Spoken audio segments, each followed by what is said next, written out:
Now to an extended interview with Christian Eriksen, who has no fears about his health and has urged his new Brentford teammates not to go easy on him.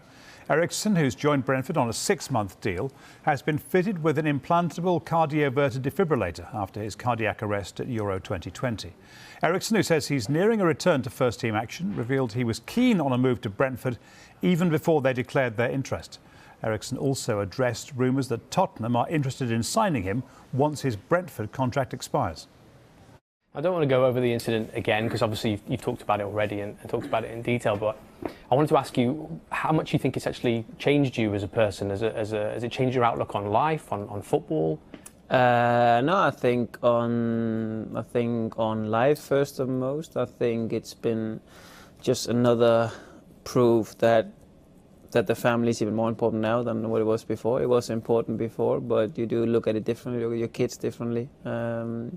So that has changed a bit, but in the football terms, not that much. The enjoyment to play football was there before, and even now, after 7 months of not really playing football, of course, the enjoyment and the excitement is slowly and quickly at the same time coming back. So when did you decide, I'm going to come back, I'm going to play football again? Do you remember where you were and who you were with, and when you made that decision, I'm coming back? No, yeah, it was a long period of time. I mean, it was pretty early that in the hospital we're told that with an ICD there's no limits. You just need to let it heal first of all for a few months, and then after you can literally do whatever you're capable of and what you can do. It was pretty quick that I wanted to go back, but at the same time I didn't want to do anything pushy, so I went straight, of course, to see some doctors and really make a program for 3-4 months, which I've been following until until end of December, now January. With a lot of testing, a lot of training, a lot of see what my heart is capable of doing and what happens. And luckily everything has been going well, and all the tests has been good, and that's why I'm lucky enough to see it. So it's been a long process, but of course mine started early of going that I'm going to try and see I can play again, and luckily I can.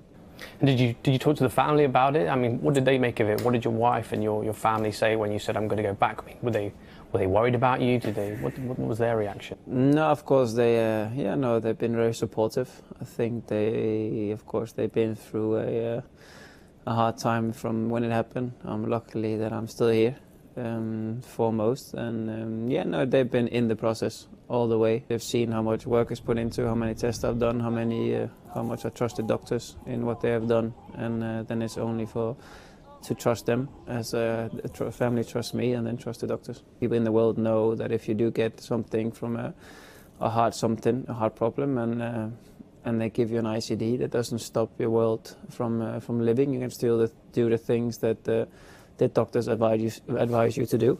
And of course it depends on the diagnosis, but with this you're more safe than anyone else really. I spoke to Daley. I know Daley from many years. I have spoken to him many times, and especially after this, of course, I've even seen him a few times in Amsterdam after I spoke to him about it. And I think even in the first week when I was in the hospital, I texted him saying, what can you do with this, or what do you do with that? I have spoken to him, and obviously he's the more famous sign of it can be doable, you can do it. But I've had teammates before who had an ICD, and I've seen it in the youth that you can play with it, so it's nothing that's new. It's more for the common world, it's more new, and I know in hospital in Denmark is a very used thing. That's what you hear in hospital, of course, that it's very normal that people get an ICD, and it doesn't stop your world from anything. Do you think it's more of a sort of this mental side of things that's the tough part now, that you're trying to get yourself mentally ready to do it?